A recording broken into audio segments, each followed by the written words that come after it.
काम के पीछे SIFC पड़ जाए ना, वो पाकिस्तान में उस काम को फिर कोई रोक नहीं सकता। यानी आप इस लड़ाई को आप संजीदा नहीं देख रहे? पाकिस्तान पीपल पार्टी मेरा ख्याल है, देखिए आपको पता है 1 लाख एकड़ जमीन दी पंजाब हुकूमत ने चोलिस्तान में, फिर और ये कॉर्पोरेट फार्मिंग को SIFC के तहत फिर 80 अरब रुपए भी पंजाब हुकूमत ने दिए। यदि आप अब इस जमीन को डेवलप भी करना है, नहरें भी बनानी है, तो पंजाब हुकूमत अपनी ये क्यों नहीं कर रही थी? तो मेरा ख्याल है ये ज़मीन जो है सैराब होगी सिंध के पानी से, और शायद पंजाब के पानी कहीं से भी दिया जाएगा। सर, ये जो ओवरसीज कन्वेंशन में गए थे, क्या लगता है आपको कि ओवरसीज जो पाकिस्तानी है वो पाकिस्तान में इन्वेस्टमेंट करने को तैयार है? ओवरसीज पाकिस्तानी तो हर साल 31 बिलियन डॉलर से ज़्यादा रकम जो है पाकिस्तान में रिमिटेंसीज और तरसीलात ज़र की मद में भेज रहे हैं। ये आपका मुल्क तो चल ही रहा है ओवरसीज पाकिस्तानियों के तफेल। और ये जो आए थे, इनको तमाम पाकिस्तानियों को, ओवरसीज पाकिस्तानी को VVIP प्रोटोकॉल देना चाहिए। ये वो लोग हैं जो इस दियार वतन को छोड़ के गैर मुल्क में बैठे हैं, कमाते हैं, अपने बच्चों को भी खिलाते हैं, और इस ममलिकत खुदादात का जो दाना पानी है वो भी उन्हीं के पैसों से चल रहा है। ये जो कहते हैं कि ओवरसीज पाकिस्तानी के हमारी जायदादों पे कब्जे से हमारी जान छुड़ाई जाए और हम 35 मिलियन डॉलर नहीं भेजेंगे बल्कि 100 मिलियन डॉलर भी भेज सकते हैं रेमिटेंस।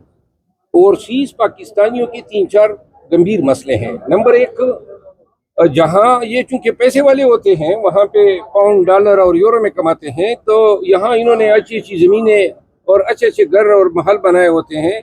पीछे से इनके पाकिस्तानी रिश्तेदार जो हैं वो अपना कौमी जो किरदार हैं उसका मुजाहरा करते उन पर कब्जा कर लेते हैं। फिर ओवरसीज पाकिस्तानी जो हैं जायदाद के मसलों में उनकी गलती होती है। फिर वो ओवरसीज पाकिस्तानी जिस तरह जो PTI से वाबस्ता है, उनको धमकियाँ दी जाती हैं, आपके पासपोर्ट ब्लॉक कर देंगे, आपको बहुत सारी भी ओवरसीज पाकिस्तानी पे यहाँ पे पर्चे हुए हैं। तो भाई शुक्र है कि ये इधर थे नहीं, वरना आप उनका क्या हाल करते।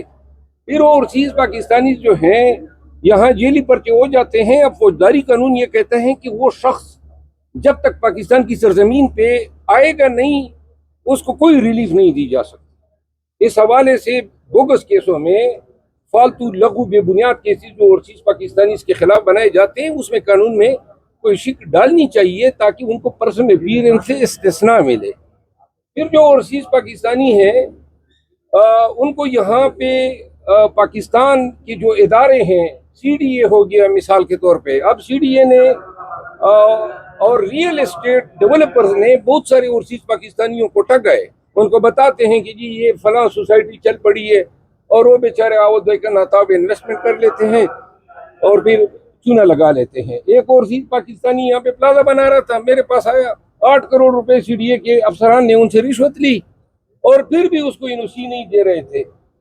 तो ओवरसीज पाकिस्तानी हर चीज पे रुलते हैं। मेरा ख्याल है कि गवर्नमेंट को उनको कोई ग्रेटर स्टेटस देना चाहिए ताकि उनके साथ कम से कम सरकारी इदारों का जो रवैया है वो इंसानों वाला हो। अच्छा सर, आज फलस्तीन में बहस हुई और हम ये भी देखते हैं कि जब भी कोई एहतजाज होता है फलस्तीन के हक में तो नहीं करने दिया जाता, लेकिन यहाँ पर आज बहस हुई, आपको नहीं लगता कि वो फेसेस दिखा रही है? देखिए, मैंने आज तकरीर की है वान में, मैंने तकारीर सुनी, आधा घंटा मुकर्रीन लगे होते थे और जनाब तारीख़ खानजानी व मखज़न अफ़गानी से शुरू हो जाते हैं कि किबला अव्वल और फलां, और ऐसे रतबुल लिसान हो जाते हैं, ऐसी तकरीर कर लेते हैं, वो हाओ सिस्कियों गमों फरियादों की वो दास्तान कर लेते हैं। कम वक्तों 2% की इमदाद तो आप लोगों ने की नहीं है फ़लस्तीन में। वो एक पंजाब का कोई वजीर या कोई पार्लिमानी सेक्रेटरी, उसने 10 करोड़ रुपए दिए। इस ऐवान में अरबपति लोग बैठे हुए हैं, किसी ने टकी की इमदाद नहीं की है। तो लिहाजा ये तकारीर से क्या मदद होनी है? पाकिस्तान को इस्लाम का कला कहा जाता था और पूरे आलमी इस्लाम में वाहिद एटमी ताकत थी। हालत हमारी क्या है? अमेरिका के डर से फ़लस्तीन पे होने वाले मज़ालिम के हवाले से हम पॉलिसी स्टेटमेंट नहीं दे सकते हैं। अभी ये किरादात आ जाएगी और किरादात की सेपारी न बन जाएगी। बच्चे मरते हैं, स्कूल तबाह हुए, अस्पताल गिराए गए, रात जो है वो बमों के धमाकों की वजह से फ़लस्तीनी सोते नहीं है, और कितने लाख से ज़्यादा इनके शुहदा की तादाद हो गई। आलमी दुनिया जो है सिर्फ तमाशा कर रही है और हम भी तमाशबीन हैं। तो ये जो मुफ्ती तकी उस्मानी साहब ने कहा कि जहाद फर्ज हो चुका है, अब जहाद के लिए निकलना होगा, तो क्या समझते हैं कि पार्लियामेंटेरियंस उसमें कितना हिस्सा डालेंगे? ये जो मुफ्ती तकी उस्मानी साहब पे फर्ज है कि जिहाद का आगाज अपने घर से करें और वो मर्सिडीज जिसमें वो फिरते हैं वो बेच दें और फलस्तीनियों को दान कर दें। BMW sir 8 crore. BMW 8 crore की, सिर्फ BMW 8 करोड़ की नहीं है, माशाल्लाह मुफ्ती तकी उस्मानी साहब मददिल्लहु दाम बरकातहु निजाम बैंक के ओनर भी हैं। व अरबातहु व करबातहु। अच्छा सर, ये बताइएगा कि खान साहब से पहले ही मुलाकातों में मखसूस लोगों को मिलने दिया जा रहा था, अब एक पार्लिमानी कमेटी बनाई गई है, 5 रुकनी होगी और 3 फोकल पर्सन मुकर्रर किए गए, तो आपको क्या लगता है कि अब ये जो फोकल पर्सन मुकर्रर किए गए हैं, क्या अब भी मुलाकातों पर वैसी पाबंदी बरकरार रहेगी? कोई हिम्मत अमली पीटीआई की आपको कामयाब? दूसरे मरले में मैं देख रहा हूँ कि ये जो पार्लिमानी या जो कमेटी बना दी है पॉलिटिकल कमेटी ने, और ये 3 जो इन्होंने फोकल पर्सन मुकर्रर, नेक्स्ट जो जंग होगी वो इनके बीच होगी। यानी ये क्या पार्टी से बना रहे हैं? मुलाकातों के लिए सब कमेटी, मुलाकातों के लिए फोकल पर्सन। खुश अभी भी साहिबा का एक तर्जमान हुआ करती थी, अब 4 तर्जमान हो गए।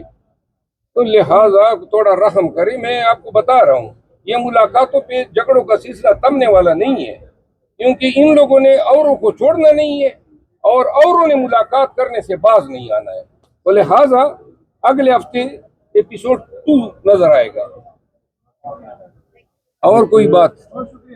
बड़ी मेहरबानी। देखो ना, मैं तुम लोगों को खामोश करा देता हूँ। अच्छा शेर अफजल मरवत साहब, अभी आपकी एक वीडियो बड़ी वायरल हो रही है, जो कन्वेंशन में गए खतून के साथ आपका कोई मुकालमा हुआ है, वो क्या मामला बना है? वो तो बताएं, क्या ओरिजिनल बात क्या हुई? तो थोड़ा सा क्लिप आया है कि प्रोग्राम कोई बढ़ने वाला आपका खतून के साथ।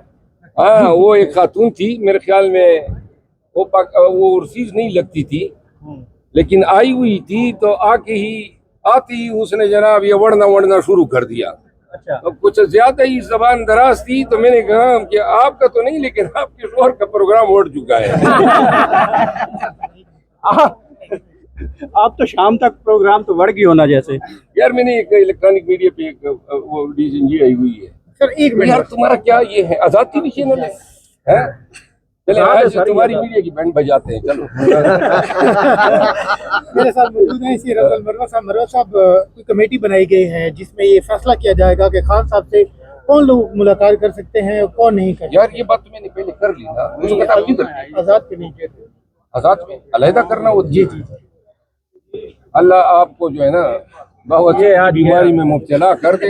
आज आप सवाल करें ताकि ये काट दो आप लोग। अच्छा शेर अफजल मरवत साहब हमारे साथ मौजूद हैं। तो सर ये बताइएगा कि खान साहब से मुलाकात के लिए बाकायदा तौर पर एक कमेटी बनाई गई है,